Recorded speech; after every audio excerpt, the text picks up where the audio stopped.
Hello everyone. Thanks so much for being here. I hope you enjoy the presentation. So this is the title of my presentation, Affective Attunements, Girlhood and Gender Emotions in the Ottoman Novels. So I'm going to explain what is affect, what is attunement, but I want to start my presentation by drawing your attention to the modernization first. So the Ottoman modernization is primarily framed as a project of laws, institutions, and structural reforms. However, here I will argue that modernization is also a somatic experience or bodily experience. And this somatic experience can find its clearest expression in the literature. And if you check the late Ottoman literature, you can find images of young women or girls who are fainting, suffering nervous collapse, or falling into melancholia. So there is this rich repertoire of feelings, emotions, and somatic experiences in the novels. However, the prevailing literature in the scholarship dismissed these movements as passive reactions or as sentimental indulgence or melodrama. I'm going to propose a different reading of these novels, and I will argue that these emotional expressions or emotional manifestations are not only passive reactions, but they are also complex forms of affective attunement. And I'm going to explain what is that. And then the affect is the case. It needs a physical medium. So it needs a body. So affect cannot exist without a body, because body feels, right? And it needs to, reflect this somatic experience, actually. And in the novels, the young girl's body actually serves as a interface, or it serves as a site on which the pressure of modern world actually is absorbed and negotiated. So I'm going to check how this modern world actually creates emotions and how these emotions actually are experienced somatically. Okay? So based on this perspective, my research, my presentation will be guided by this central question: how do novels utilize the female body to construct the boundaries of the modern subject? I have also other questions. So how do novels construct modern girlhood? How does the construction of girlhood negotiate the intersecting anxieties of gender and emerging sexuality?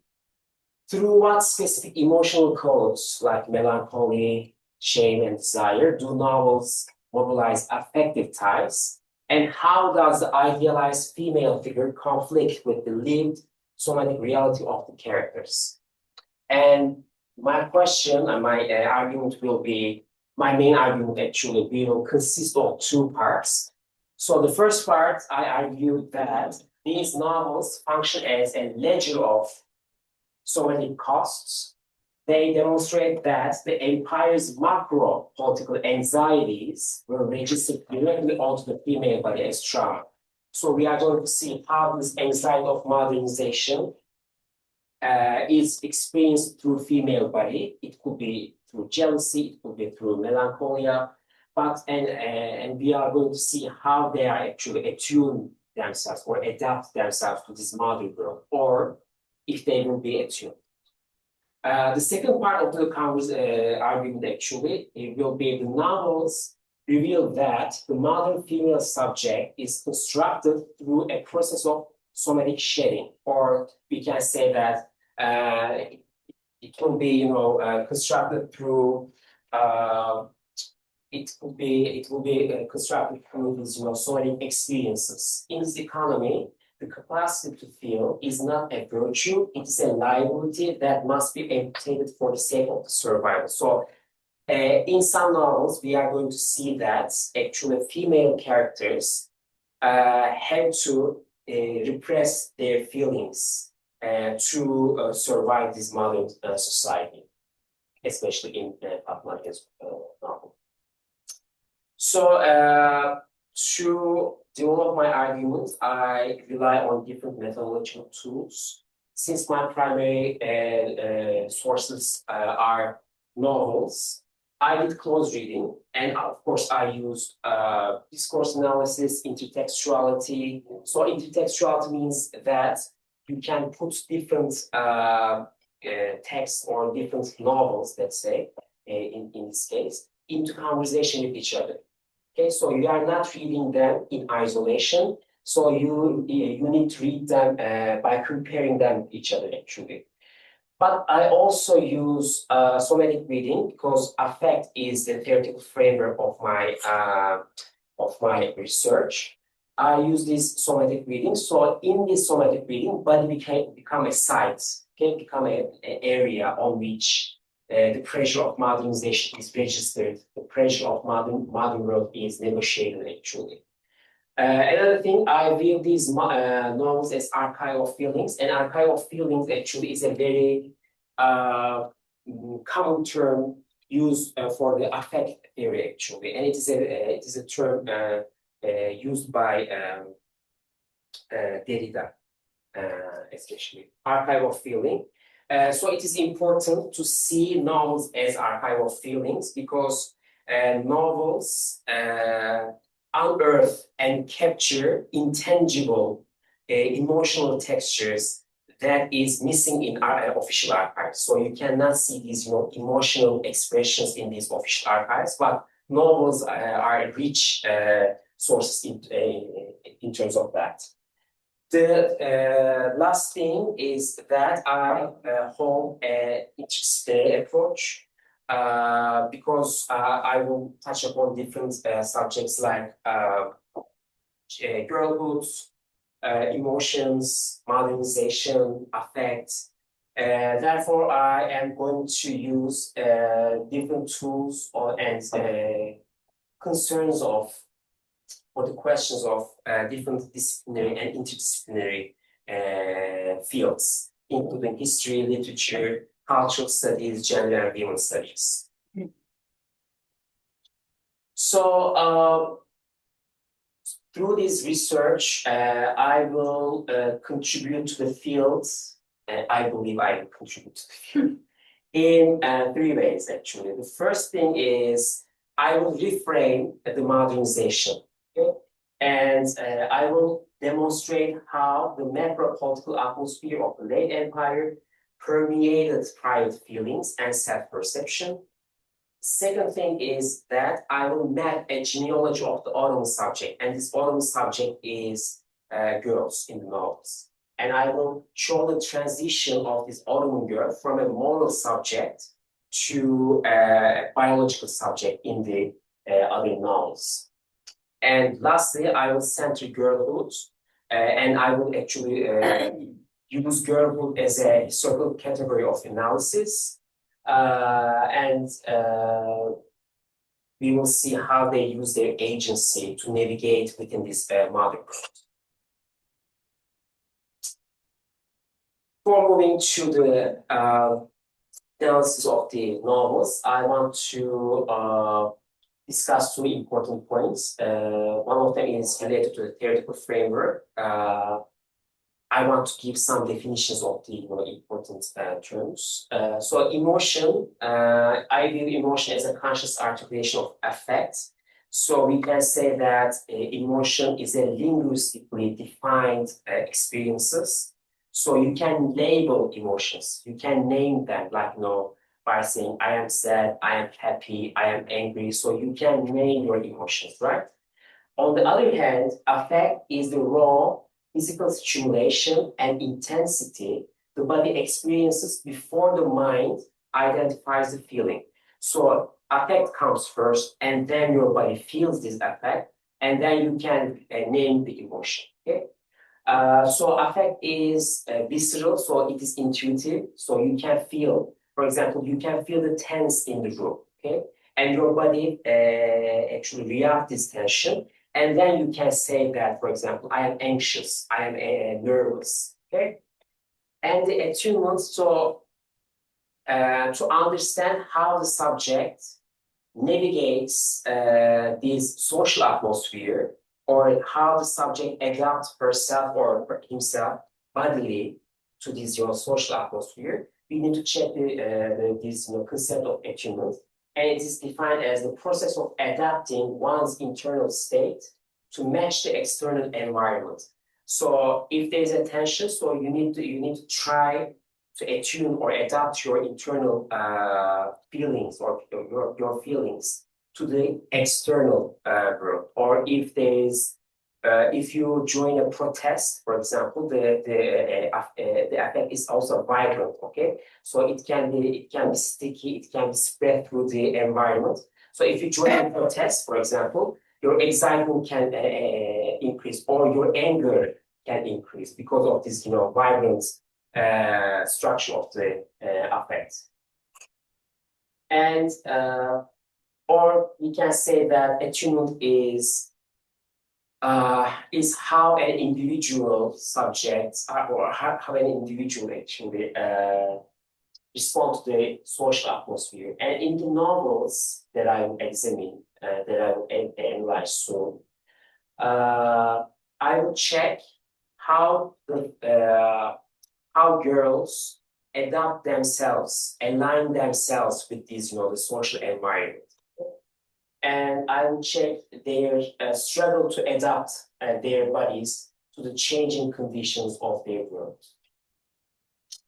The second point is about the Ottoman literature. So my primary sources are novels, and these novels are published in the late 19th centuries, especially during the last 2 decades of the 19th century. And there are two important waves that shaped the or that we can analyze the Ottoman literature during that time period. So the first one is Tanzimat literature, and it is characterized as an era of social education. Okay? And in this period, the authors act the role of fatherly guides. Okay, so they guide the readers, they guide the characters, and they interrupt the story to instruct the reader on morality, social change, so on and so forth. The second one is Servet-i Fünun. So there's a notable change actually in this period, during this period. So in Servet-i Fünun, or the authors of this generation,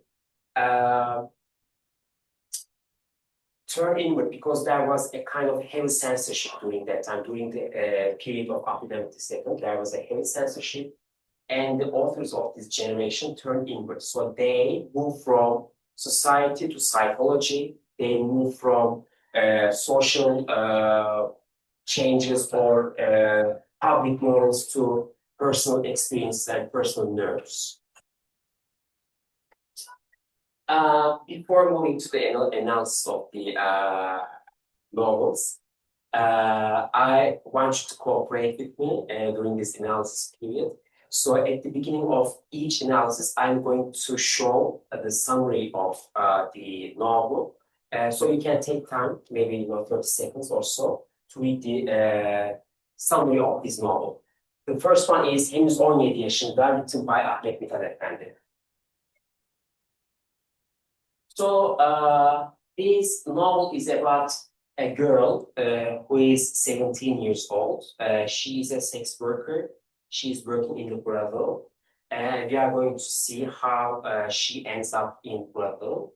And it is a very important, it's a very good example of the Tanzimat literature actually, and we are going to see how the writer, how the author actually interrupts the story to instruct the reader about something else. So the author is an observer and the interrupter actually in the novel. So we can say that this novel is structured as an economy of affect. So there are these different emotions actually circulates within the brothel, And we can see how these emotions actually are conveyed by the author himself.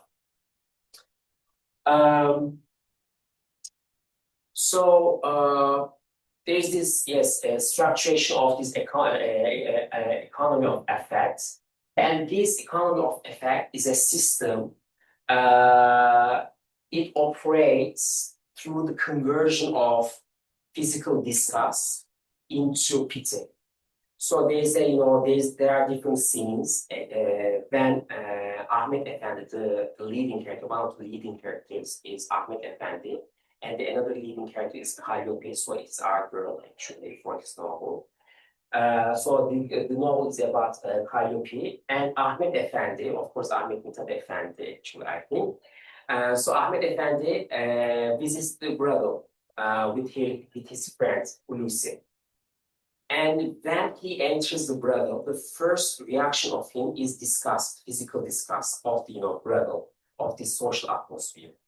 And let me read a passage from the novel. And this is in English, but to not lost in translation, I'm going to read this part or passage in Turkish. Bu. Kapıyı tekrar kapayarak odasına girdiyse de bir sigara içmedikten sonra sersemliği def edebilmek mümkün değildi. Bari yüzümü gözümü yıkayayım diye oracıkta duran bir yüz takımının yanına yaklaşarak üzerinde kokulu sabunlar ve birkaç şişe lavanta görüp ilk bakışta süsünü takdir ettiyse de su kabının içindeki suyun üzerinin toz toprakla kaplanmış olduğunu görünce kim bilir bu su buraya ne zaman konmuş diye irkildi. Bu ürküntü zihnini daha fazla açarak düşündü. Kendi kendine dedi ki, gerçi pek süslü bir yüz takımı, pek güzel sabunlar. Lakin acaba bunlarla kimler yıkanmış? Nerelerini, ne gibi bir pislikten temizlemek için bunları kullanmış? Ahmet Efendi şu sözleri kendi kendine söylerken yüzüne bakacak olsaydınız, sanki fazlasıyla tiksinecek bir şey görmüş gibi çehresine büyük bir iğrenme ifadesi görürdünüz. Şu ilk tiksinme üzerine tekrar kendi kendine dedi ki, etrafa bakılacak olsa her şey temiz, her şey süslü görünür. Beyoğlu'nun en mükemmel yerinin burası olduğuna şüphe kalmaz. Fakat bu temizlik, bu süs, işte tıpkı şu yüz takımının temizliğine, süsüne benzer. Karıları da böyle. Bu şiirinin zihni pisletmesine karşı zihni temizleyecek bir sabun da icat edilmiş olsaydı belki insan rahatlayabilirdi. So you can see a kind of intense physical disgust regarding the social atmosphere of the brothel. Not only the social atmosphere, but also the people who are working there, actually.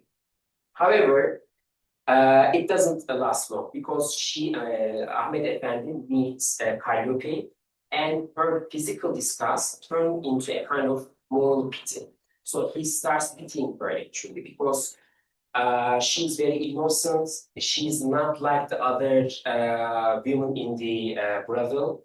And each time he has conversation with Calliope, this pityness or the feeling of pity actually reinforced. Okay? And this conversion from physical disgust to moral pity established a kind of social hierarchy between Ahmet Efendi as a savior and Calliope as a passive victim. So there's this hierarchy, and from then on, Ahmet Efendi wants to rescue Calliope from the brothel. Actually, so it's a kind of again a moral instruction, right? It is kind of So let me read.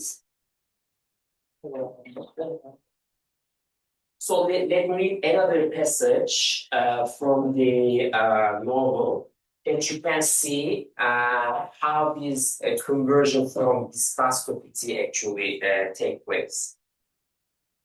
Karşısında bulunan kız eğer o kadar zayıf olmasa yuvarlak yüzü sayılacak, saçları, kaşları kumral, gözleri koyu ela, kirpikleri bayağı uzun ve gözlerinin güzelliğini artıracak derecede kaşlarla uyumlu ve burnu gayet güzel çizilmiş, hele ağzı ve çenesi pek mini, orta boylu, eli ayağı da küçük ve güzel bir şey olup genel görünümüne güzel bir kız denebilir. ve hele bazı haller üzerine tebessüm ettiği zaman güzelliğinin arttığı teslim olunursa da içinde bulunduğu hal kendisi o kadar soğudurmuş, yıpratmıştı ki bu güzelliği bulabilmek için insanın epey dikkatli olması lazım gelirdi. Kadınlar, kızlar genellikle güle benzetilirler. Eğer bu kız da bir gülse, öyle bir güldür ki gonca haline gelir gelmez, güzel kokusunu koklamaya can atan birçok adamın eline düşerek, bunların koklaya koklaya vakitsiz soldurmuş ve yıpratmış olmalarından başka, onu koklayan burunların en hafif ve tehlikesizi nezleden ibaret olan birçok hastalıkla da kirlenmiş oldukları gül üzerine bıraktıkları çeşitli pisliklerden anlaşılmaktaydı. Kalliope'nin vücudunda emmekten, ısırmaktan, sıkmaktan, çimdiklemekten kaynaklanan çürükleri uzun uzadıya tarife imkan yoktu. So you can see how actually her bodily experience actually reflected as a kind of somatic experience. And we are going to see her story, but she is resisting to attune herself to the brothel. So she is not like the other sex workers in the brothel. She's innocent, but she was trying to preserve her innocence in the brothel. Another important scene regarding this, pity, or regarding the feeling of pity is the doll scene. Doll scene is not the actual scene in the novel, but we actually hear this movement from Agami. I'm going to talk about her. Agami is another sex worker in the brothel. She's Armenian, and Calliope is Greek. So according to Agami, she says that last day she saw Calliope and she was making a doll out of a bath towel. So you can understand that she does not actually lose her innocence, and she's like, she's acting like a child. She's making dolls. She's, actually making jokes. She's playing with these, the materials that she finds in the blood, actually.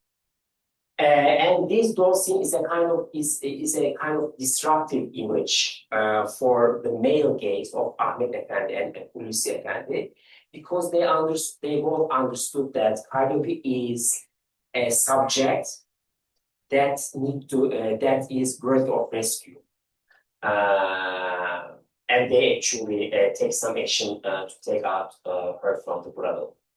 So I talk about Agami. Agami is, I think, she is created as a counterexample or counterfoil in the novel.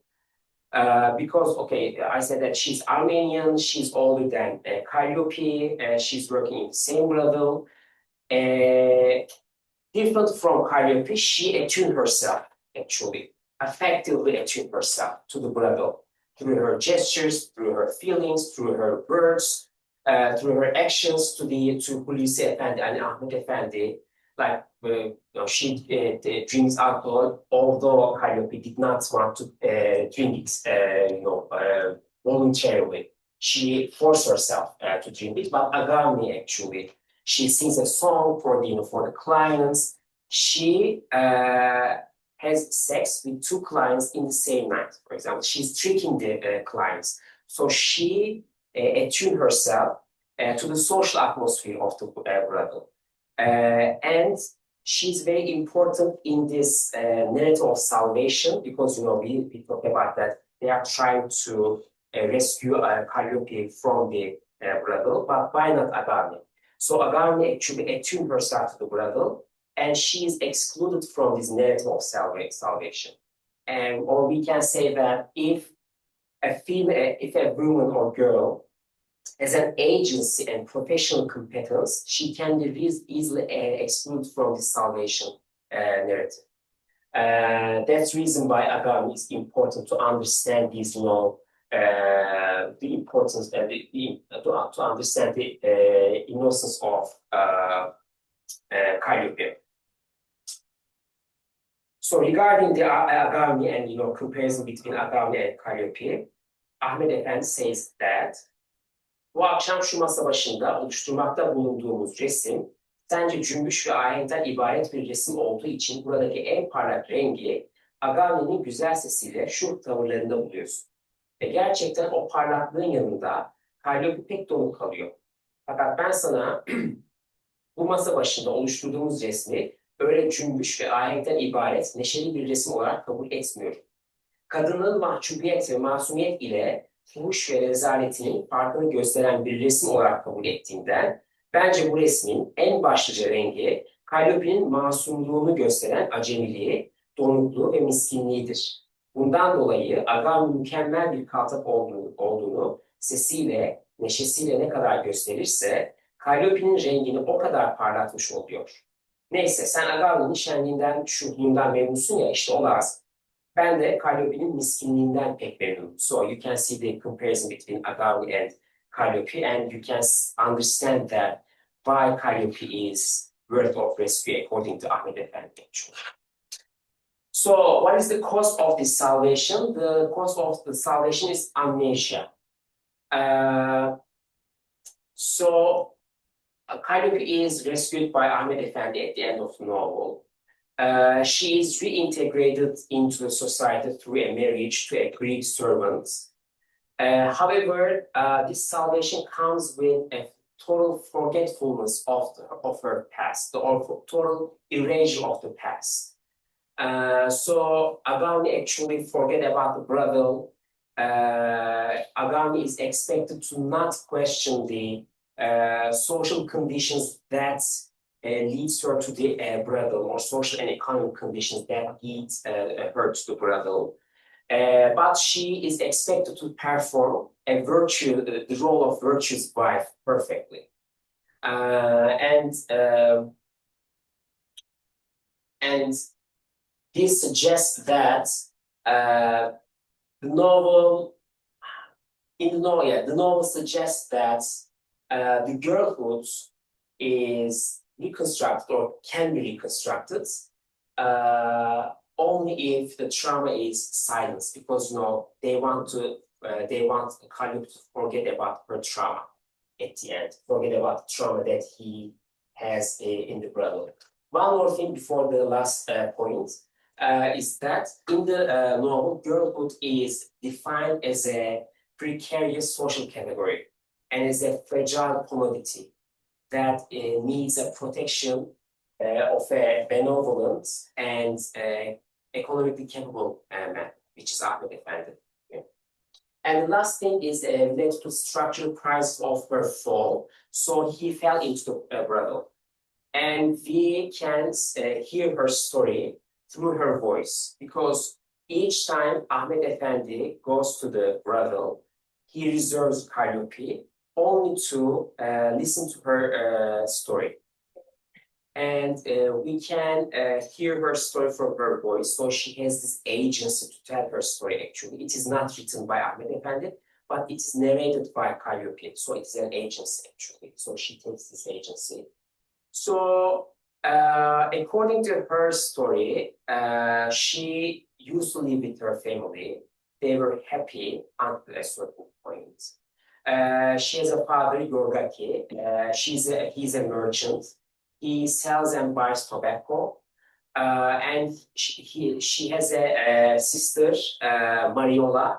Mariola was kidnapped and then killed by her lover. She was engaged but she has another lover, and she was kidnapped by him. She has another brother. He is disabled, and he stopped working, actually. And the end, this fairy tale of this, at the beginning of their family, shattered with these kind of a series of unfortunate events. And at the end, her father actually bankrupted. So he was crushed by tobacco regime. Okay, and tobacco regime is a monopoly, foreign monopoly, established in the Ottoman Empire as a result of imperial debt. And we also learned that it is not her family, it is not Calliope's family, who sold Calliope to the brothel. So Calliope sold herself to the brothel to support her family, to pay this debt, or to support her family financially, actually. And we can understand that there's this kind of direct relations or direct connections with the macroeconomics and the micro trauma. And we can understand that the loss of political sovereignty is a kind of, or is represented as a loss of bodily sovereignty in the novel. Because, because of Yorgaki's death, Calliope lost her innocence and, her bodily sovereignty.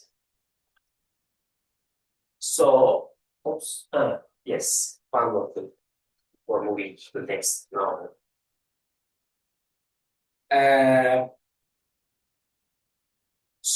Ahmet Efendi talks to Yorgaki and he explains his intent to rescue Khalid from the brothel, and he says, eğer beni öyle kerhaneden karı çıkarır, metreslerle yaşar, burası çok kendi müsrif bir kovarda diye düşünürseniz hem pek büyük bir hata etmiş olursunuz hem de siz zararlı çıkarsınız. Fakat Kalliope'nin samimi dostu olup merhamet ve insaniyeti sevkine bağlı bir baba olarak düşünürseniz zannederim ki hakkınızda daha hayırlı olur.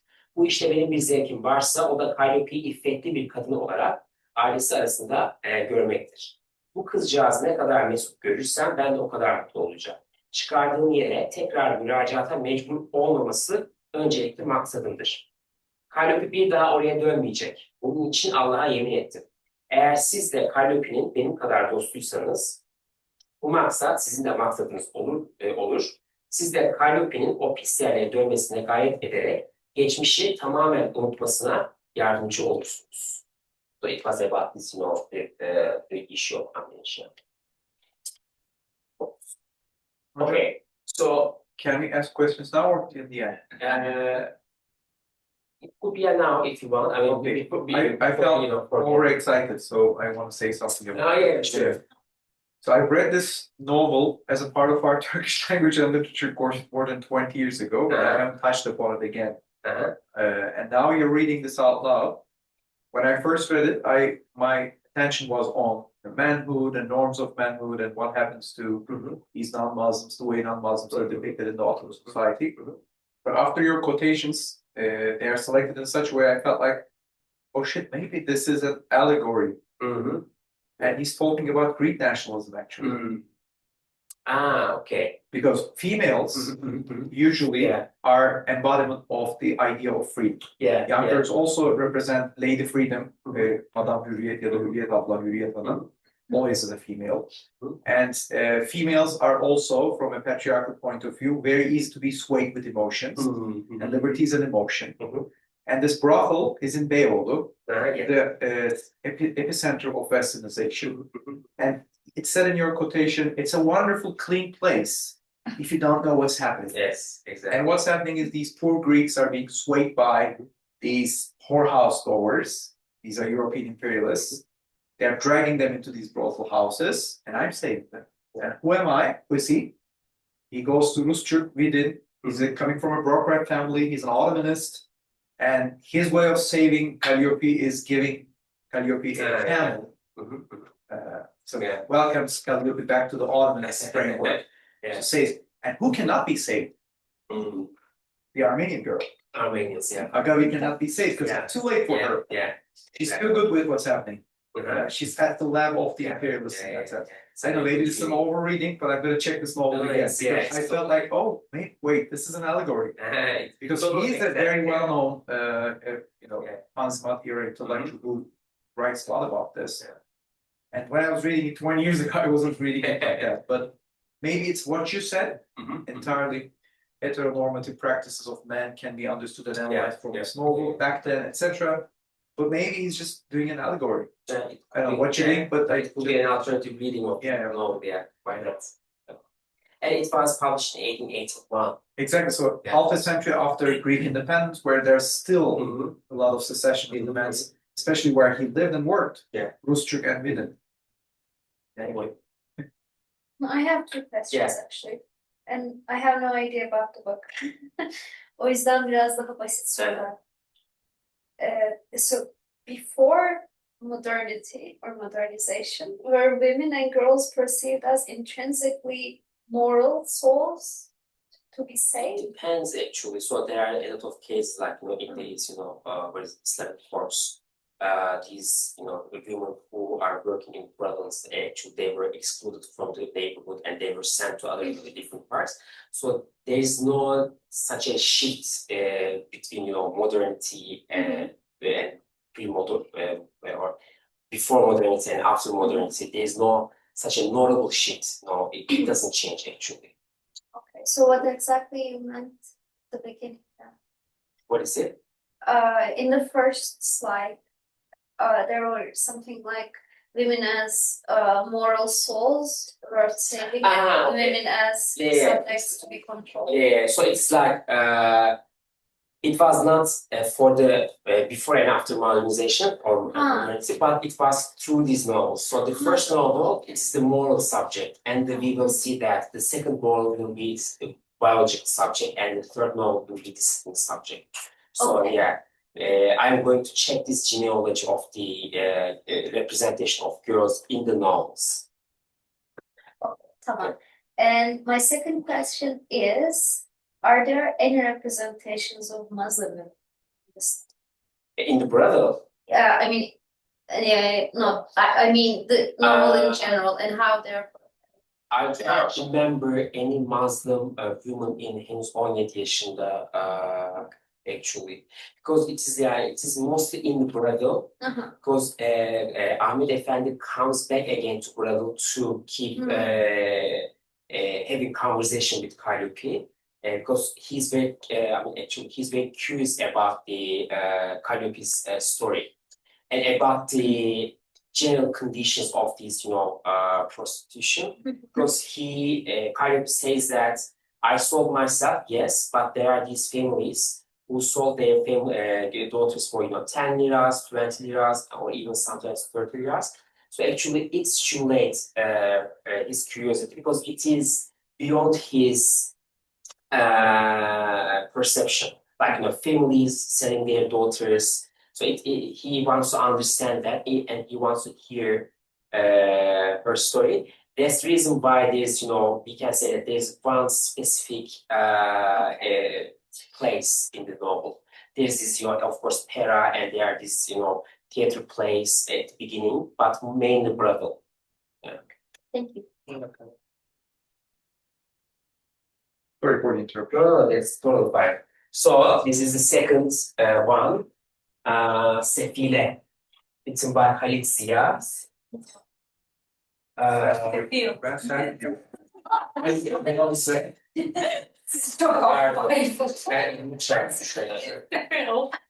Şöyle. Okay. So this novel is written by Halit Ziya, and it was published first as a serial, and it was published in between 1886 and 1887.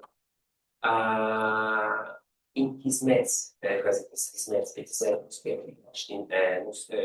published in Izmir, I think. The reason why it was not published as a novel is the censorship, actually, exposed by these, the censorship committee, because we are going to see that Sefile is a Muslim woman, a Muslim girl, actually, and let's see, and Sefile is the manifestation of these, broken lives, actually, that states wish to keep invisible. That's the reason why there was a kind of censorship for the Sefile for a period of time. So, with this novel, we can see this shift, actually, from moral subject to biological subject.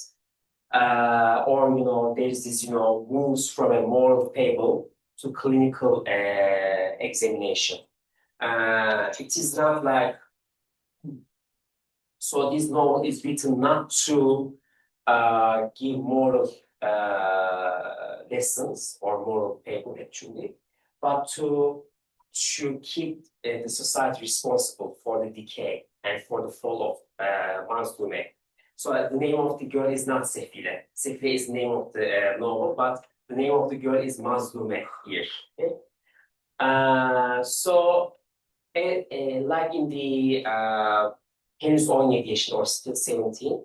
Girlhood is also defined as a precarious social category, but at the same time as a biological category. We are going to see why. So Mazlume lost her father and mother, and she was fostered by her neighbor at the beginning, but then she also dies.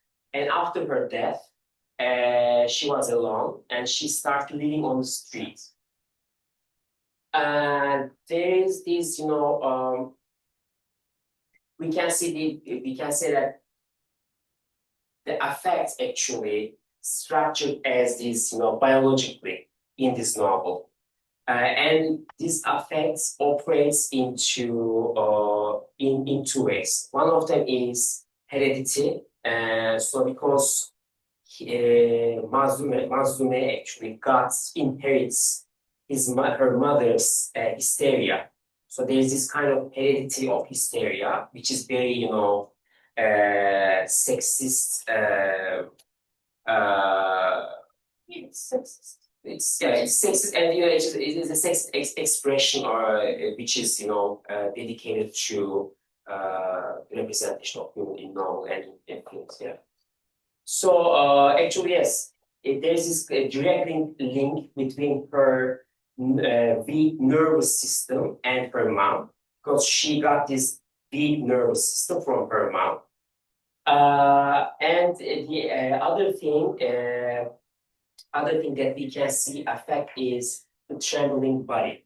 So because whenever she actually feels this danger on the street, whenever she is cold, but especially afraid, her body started trembling, shivering. So we can understand that her body actually starts sensing something, starts sensing the danger. That's the reason why the body actually shows this kind of reaction. So regarding the heredity of Mazlume, it is written that doğrusu Mazlume annesinin hastalıklarından payını almıştı. Buna şöyle yapalım. Buna Rahime Hanım bile dikkat etti. Hatta kızcağızın sürekli baş ağrısından, Rahime is the neighbor that host Mazlume before she dies, before Rahime dies. Hatta kızcağızın sürekli baş ağrısından, takatsizlikten şikayet etmesi kadıncağızı ürkütmeye başlamıştı. Rahime Hanım'a en çok korku veren şey Mazlume'nin aşırı derecede sinirli olmasıydı. Bir gün pek önemsiz bir şeyden Mazlume sinirlendi. Vücudunun zangır zangır titreşiminden, olanca kanının çehresine hücumundan, çılgıncasına tepinmesinden Rahime Hanım kızcağızın çıldıracak zannetti. Mazlume çıldırmadı, fakat 2 gün kadar hasta oldu. So you can see how if you cannot attune the social atmosphere, so you can start feeling sick, you can fall illness. So you need to attune your body, or you need to. You do not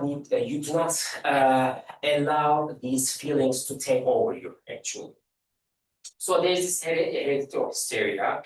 Another thing is this body, trembling body, actually, of Mazlume.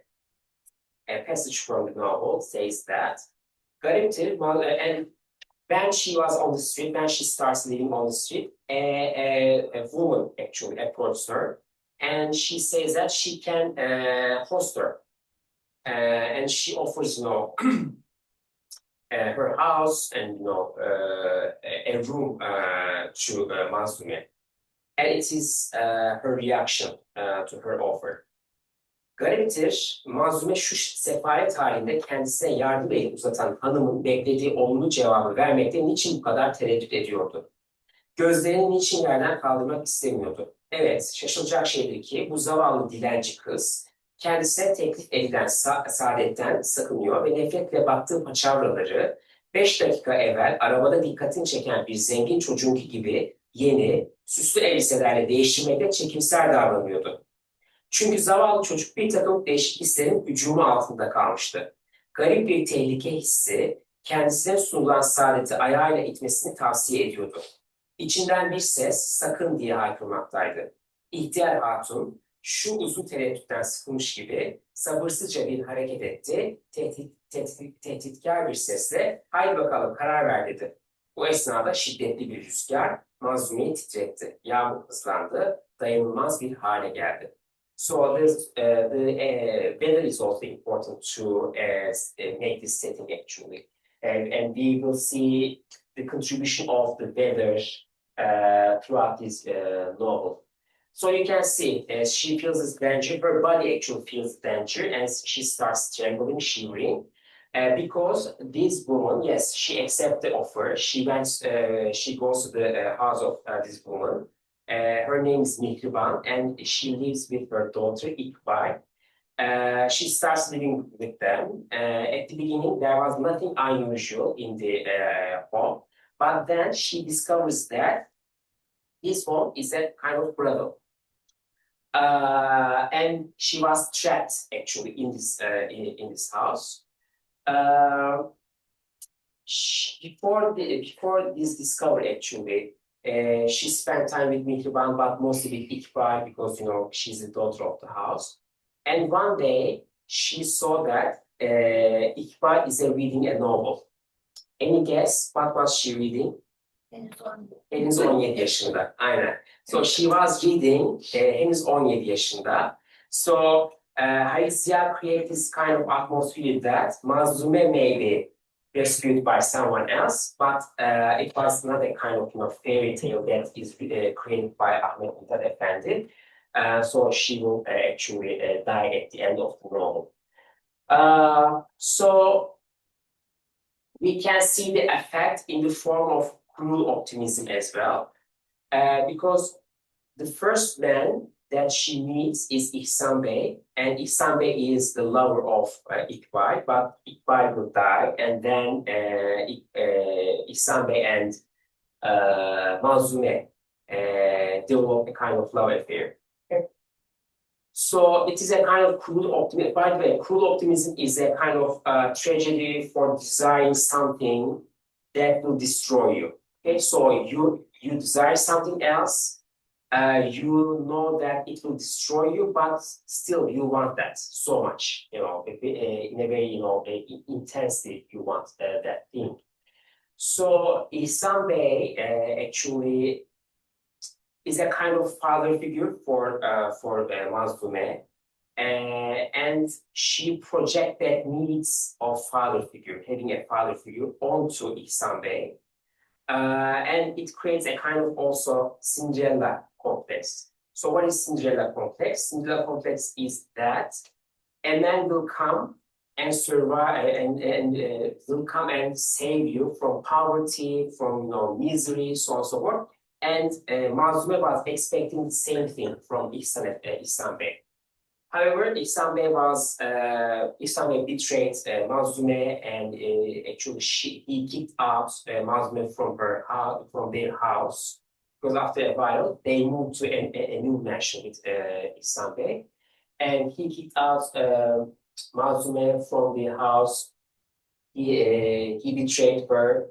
At the beginning, he was portrayed as a romantic figure, but he changed once they moved to a new mansion. So we can say that the object of desire of Mazlume becomes the subject of her destruction, actually. After she left the house, she starts again living on the streets.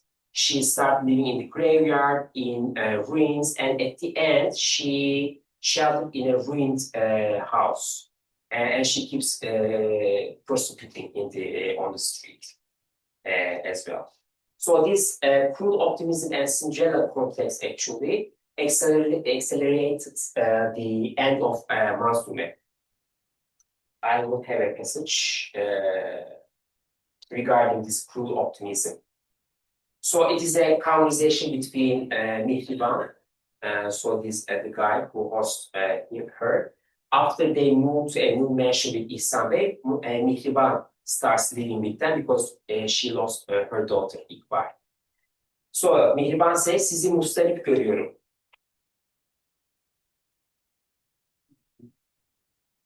So sizi mustarip görüyorum. Evet, Mustaribim. Israrımın şiddetinden çıldırıyorum da onun merhametini uyandıramıyorum. Onun İhsan Bey.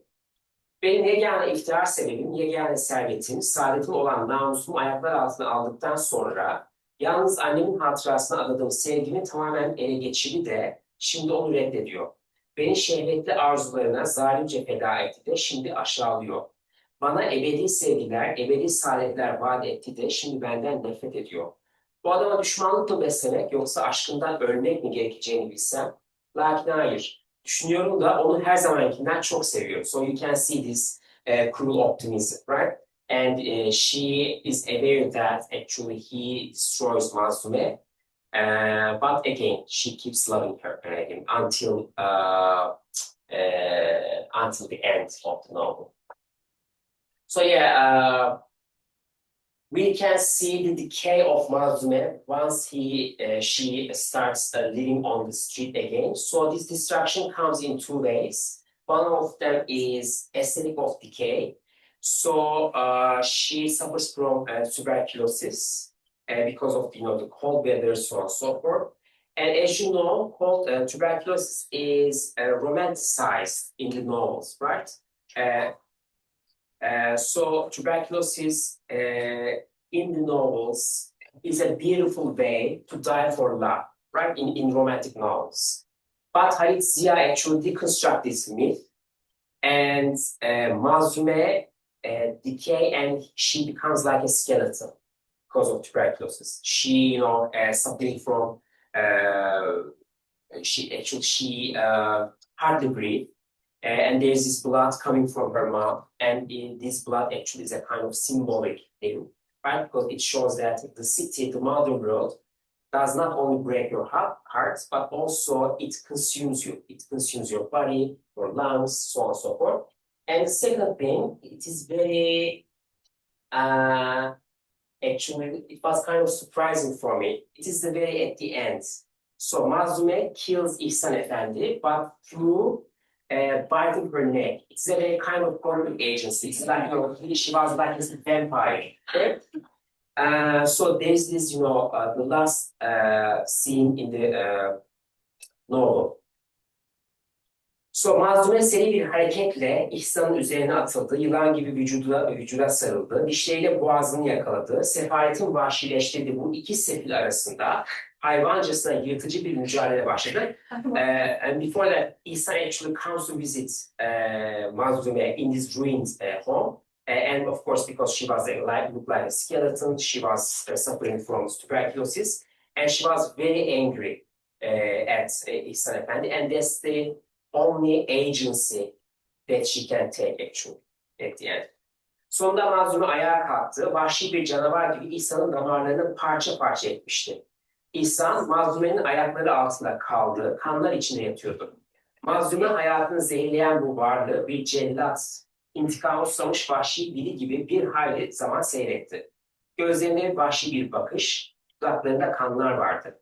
Birdenbire genç kızın vücudu İhsan'ın soğuk cesedi üzerine düştü. Son defa olarak ağzından hırıltılarla karışık İhsan kelimesi çıktı. Başı İhsan'ın göğsü üzerine düştü. Sefil kız hayatının son vazifesini yerine getirmişti.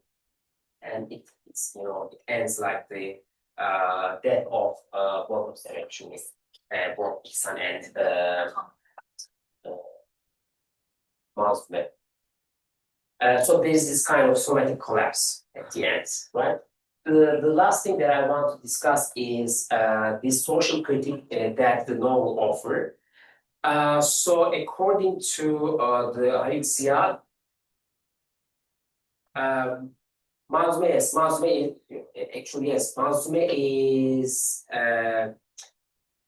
he blames Mazume because of her acts, her decisions, so on and so forth. But at the same time, he put the blame on the society because the society refused to harbor her or to protect her.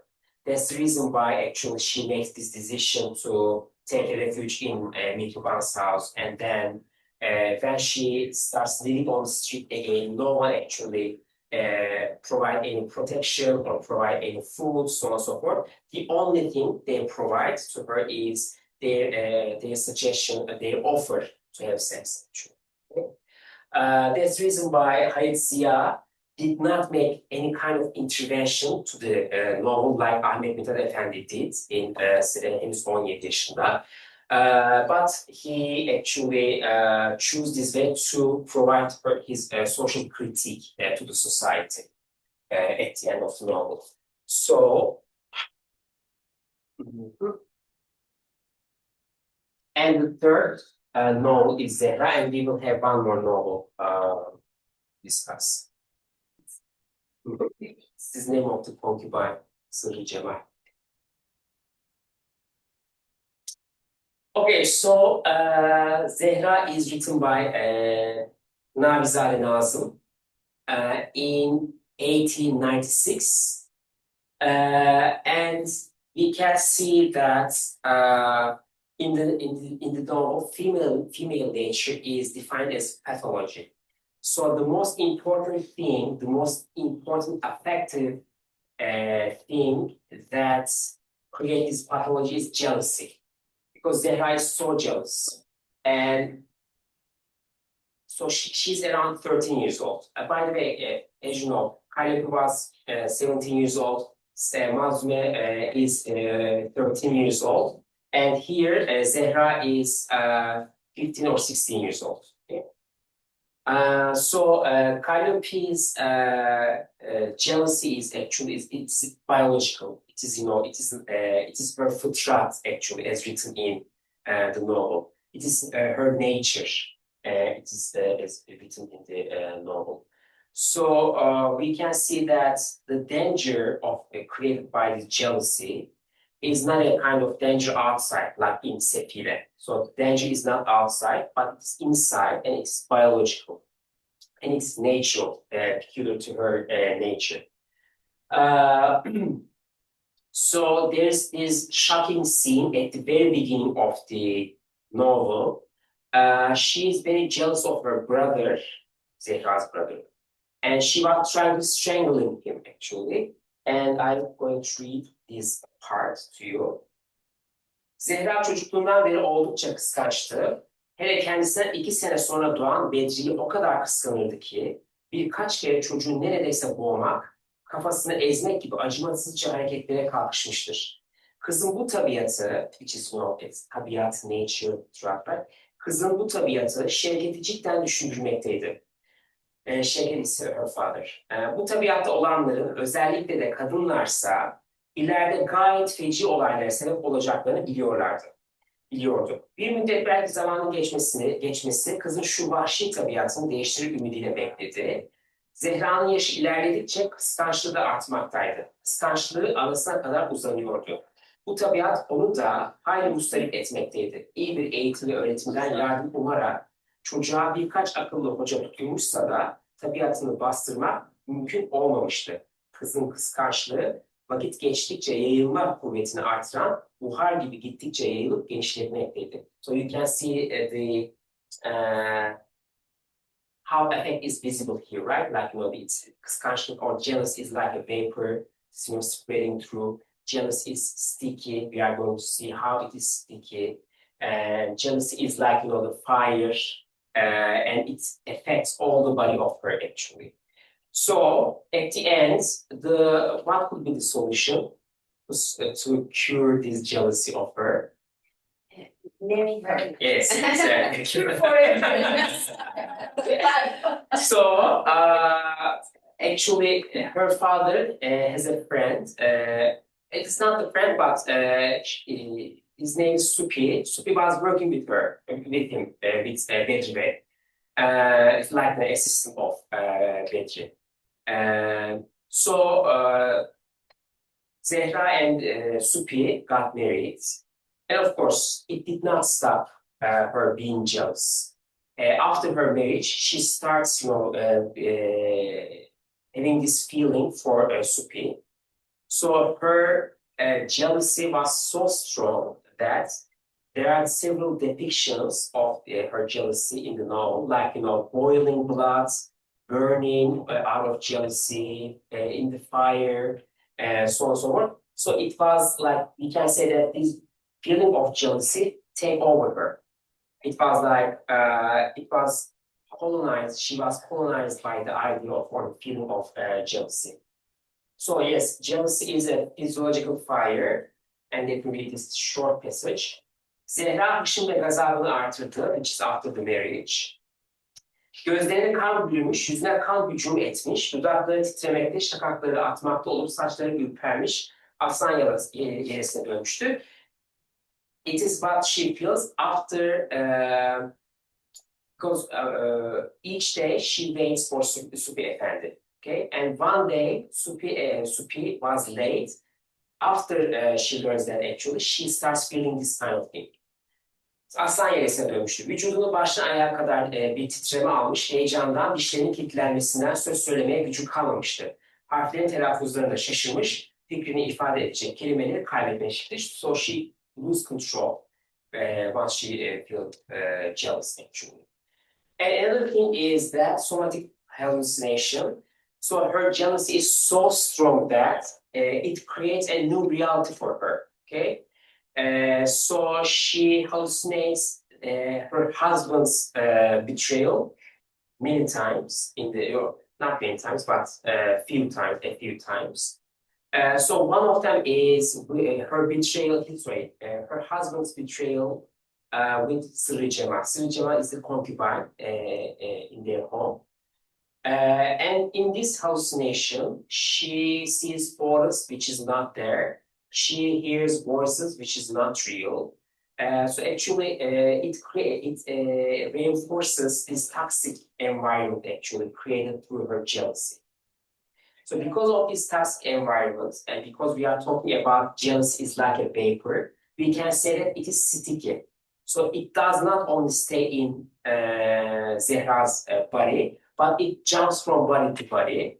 Because after a while, Sırrı Cemal and Supi starts a kind of love affair, and they move to a Beyoğlu. They separated their house. And once Supi starts living with Zehra, she starts feeling the same jealousy. Because it's like, no, it's contagious. The jealousy is contagious. But before they move to another home, we can say that the house of Zehra with Supi and Sırrı Cemal became a kind of zone of affective warfare. Because they were fighting with each other, and it was a kind of clash between traditional, the old way, and the modernity. I'm going to explain how. So this toxic environment actually leads to the male collapse. At the beginning of the novel, Supi is portrayed as a gentle, romantic figure, but at the end, because of this toxic environment actually, he turns into a violent thug, really. So he starts hanging out with Tulumbacı and like these cabarets of the Beyoğlu neighborhood. And she starts actually showing some violent acts, beating people. He bankrupted. And also, there was another woman, and I'm not going to talk about her, but Ürani. He killed Ürani because Ürani was hired by Zehra to stop the love affair between Sırrı Cemal and so you can see the intense of jealousy of Zehra actually. So the part about this contagious, jealousy is contagious. Let me read this passage. Sırrı Cemal'in içine bir kurt yiyip durmaktaydı. Acaba Supi gerçekten Hoca Paşa'da mıydı? İş burasını halletmekten ibaretti. İçinde uyanan bu hevesi bir türlü yenemiyordu. Nasıl araştırmalı? Bu sırrı kime emanet etmeli? Hiç tanıdığı yoktu. Bu işi bizzat üzerinde almaktan başka çare göremiyordu. Lakin nasıl? Ya tahammül edemezse, ya yüreğine inerse, daha iyi ya işte kurtulup giderim. Fakat bir iki gün sonra ölüme de razı olmaya başladı. Niçin? Onlar zevk sürsünler de ben öleyim diye mi? Sırrı Cemal de Zehra gibi intikam sevdasına düşmüştü. Çünkü o da Supi'yi Zehra kadar seviyordu. So we can see that this jealousy is actually contagious and sticky. And it sticks not only into the body of Zehra, but also the other characters. And also to the body of Supi as well, because he killed Urani at the end, this, the sex worker, and he killed Urani out of jealousy. So it's a kind of, it creates contagious environment. Okay. So what about this tension between polygyny and modernity? So Sırrı Cemal was hired by Supi's mother. So both Sırrı Cemal and Supi's mother is representing the old way, right, tradition. And Zehra is representing the modernity because she's in favor of monogamy, she's in favor of this nuclear family, so on and so forth. But and she does not want to share her love with anyone else. So we can see a kind of crash of two different worlds, like the old world versus the modern world, and we can say that the modern world can decay or can be rotten through some implication of these traditions, or traditions should not be existed in this modern world, actually, as Nazim tries to show. What is the cost of this novel, or what is the cost of this jealousy for the female characters of the novel? Is disposable bodies. So they are used up, they are discarded. Sırrı Cemal commits suicide at the end of the novel. Zehra dies because of nervous breakdown, or nervous exhaustion. Urani was killed by Supi. But for the female, for those who are feeling, right, who are feeling deeply, or who are feeling beyond the usual limit, actually were killed or died. So this is the last one. Oops. Defects. And I think with Sefile, it is one of my favorites among these four novels. So Refet is written by Fatma Aliye in 1897. So it is, we can say that the former novels or the previous novels are sort of tragedies, right? Like tragedy of Mazlume, a partial tragedy of Calliope. Yes, it's a happy ending, but she suffered from certain events, unfortunate events, or suffer or the tragedy of Zehra. But this novel is a story of a survival, okay? And we are going to see how it is. I want to start with this paradox of ugliness. Actually, Refet is not a typical beautiful heroine in the novel. She is frail, weak, and plain. Okay? However, the novel suggests that this lack of beauty is the greatest asset of her. So being ugly keeps her away from the predatory male gaze. And also, it puts her into the economy of labor instead of economy of desire. Okay? So there is this kind of there is this kind of shift from economy of desire to economy of labor in this novel. So, and also this a lack of beauty allows her to cultivate her mind, right, through receiving education. And to maintain this cultivation, Refet practices affective discipline. So there's a scene in which Refet actually stands in a garden of a mansion, which has a very beautiful Bosphorus view. She was overwhelmed by this view, and she developed a kind of romantic sublime for this view. But she immediately shut it down, and she thinks that feeling deeply and feeling this kind of having this kind of feelings is a luxury for the rich. It is not for Refet. Refet lives with her mom. She lost her father, but their economic condition is not good. Her mom tries to support Refet and Refet's education financially. by doing housekeeping and by washing the clothes of other people. But she's getting sick actually because of this hard labor.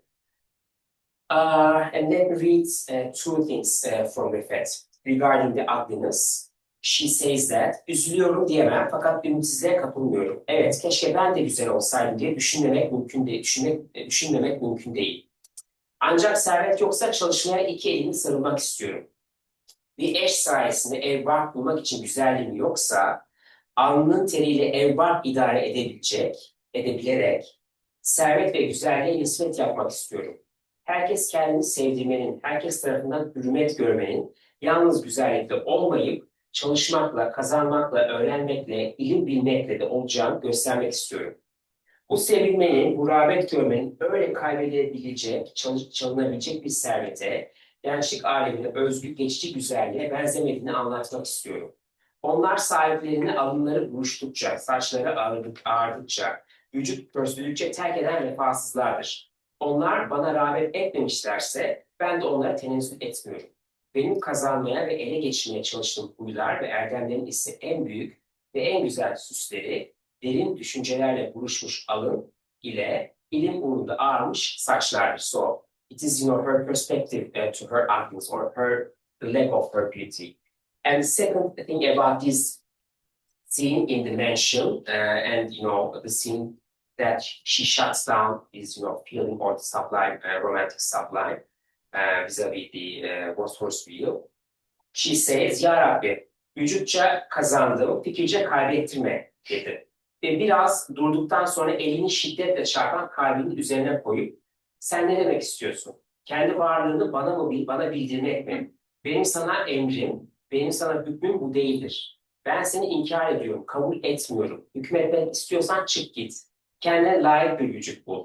Bu haraphane, bu gamhane sana mekan olacak bir şey değildir. So she's talking to her heart. Nafile çırpınma. Ben yine seni inkar edeceğim. Elini kalbinin üzerine bastırarak ben burada bu miskin ve zavallı vücutta kanın akışına hizmet eden kalp dedikleri bir et parçasından başka bir şey tanımıyorum. Refet yerinden kalktı, sallanarak güç bela veriyordu. Oradan giderken istemem. Bir daha burayı istemem. Hele böyle yalnız başıma böyle bir seyir istemem diyordu. So you can understand how she turns into a kind of thinking machine rather than a feeling body. Okay, so she becomes a kind of thinking machine, and she tries to control her feelings and especially her heart. So she, of course, she was deprived of traditional support. She does not have father. She does not have husband. But in the absence of this traditional support, she developed queer kinship. And, or we can say that she develops this horizontal alliance. First, through this symbiotic relationship with her mom. And second, through domestic partnership with her closest friend. What is her name? Cazibe değil. Şule, yes. Şule. With her close friend, Şule. And also she was developing this kind of queer kinship with the other friends in the teacher training school, Darülmuallimat, because she was receiving an education in Darülmuallimat. And also with her neighbor. And of course, Fatma Aliye, through that novel, I think want to try to show that the Ottoman girl cannot live in isolation, but they should actually develop and nourish or thrive through female solidarity. Because through this female solidarity coming from her mom, her friend and friends, Shule and other friends, she thrived and she feels so strong. She was so strong that she was in the position to reject this patriarchal bargain coming from Mujib. So Mujib was her relative. He proposed a marriage to Refet, but she rejected because she was smart, right? She understood his real intention. Mujib was kind of, this sneaky man, because he was thinking that Refet received education, he knows math, he knows home economy, he knows housekeeping, right? So it can be a kind of extra revenue for her because, he can use Refet to serve the housekeeping and accounting actually. That's the reason why he proposed a marriage, but Refet was smart and she saw that. And she saw this, marriage as a kind of exploitative labor contract. That's the reason why she rejects Mujib's proposal. The last point that I can tell about Refet is that because she becomes a kind of thinking machine, at the same time she becomes a body without organ. So it's a kind of Deleuzian term, right? Body without organs. So as you can see, she strips away the organs that is, the organs of traditional human, let's say. For example, she strips away her heart that feels. She strips away her womb that reproduces. She rejects the marriage, and she's not okay with marriage in general, not only with Mujib. And as you can see, she stopped her. Actually, she repressed her heart, right? So she eliminated all these organs, which can take over her. She did not allow actually these organs to take over her, and she became a kind of body without organ, and she represents a kind of counter narrative, right? So she's a counter narrative of Mazlume, counter narrative of Calliope and Zehra, because she stands still, and at the end there is a kind of happy ending for this novel. She starts earning her life, even though she lost her mom. But actually, she graduated from Darul Muallimat teacher training school, and she starts dedicating herself to the nation. Okay? So not to her child, but she dedicates herself to the nation, and she starts raising students and raising students for the nation. Let me read one more passage. So it is from the conversation between Refet and Şule, and Şule says to Refet that halbuki sen o yok olmasını arzu ettiğin vücuda tamamıyla sahip olmadığını anlamalısın. Seni okul bunun için eğitti, sana devlet bu kadar para sarf etti. Öyle hocaları nerede bulup da ders alabildin? Onların içinde öyle öğretmenler var ki onlardan parayla ders alsan ayda binlerce kuruş sarf etmek lazım gelir. Şimdi devlet senden istifade edecek, binlerce vatan evladının eğitimde öğrenimi senin görevin oldu. Sen daha sana verilen emeğin hakkını ödemedin. Senin yetiştiğin gibi çocuklarını da yetiştirmeden kendine sahip olduğunu zannediyorsun. Bari birkaç tanesini eğitim ve öğrenimini tamamla da ondan sonra vücudunun lüzumsuzluğundan bahset. Even though she graduated from Darul Muallimat, she, had this pessimistic feeling about herself, her body, her lack of beauty. But she's aware of that actually. She's not, unconscious about that. So, to conclude,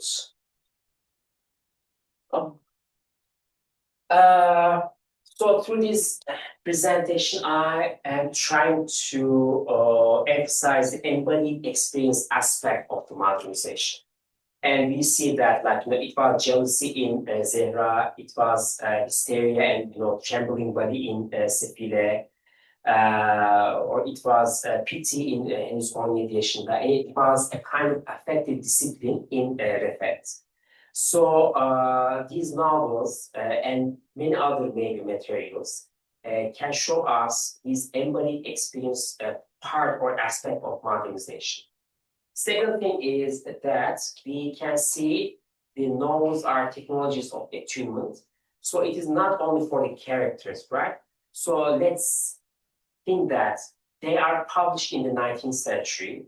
So they are actually acted as a technology of attunement for the reader during that time, right? So they were trying, or they were instructing the readers to attune themselves to the shock of modernity. Okay? So they instruct them how they can navigate themselves in the city, in this modern world, and against vis-a-vis modernity. And as I said, I mapped the genealogy of subject throughout these, 4 novels. We start with the moral subject, Calliope, and Calliope is defined as a subject that is in need of a benevolent patriarchy. And then we move to a biological subject in the case of Zehra and Mazlume. So the biological subject actually is shaped through their feelings, right? Like the feeling of jealousy and feeling of this hysteria, anxiety, so on and so forth. And the discipline subject, in the case of Refet, we can see that this subject is defined through the suppression of the affects, right? It's suppressive feelings, and that was a kind of dispute effect. So there's this kind of transition from moral subject to discipline subject during the last 2 decades of the Ottoman Empire, or the last 2 decades of the Ottoman literary production. Thanks so much.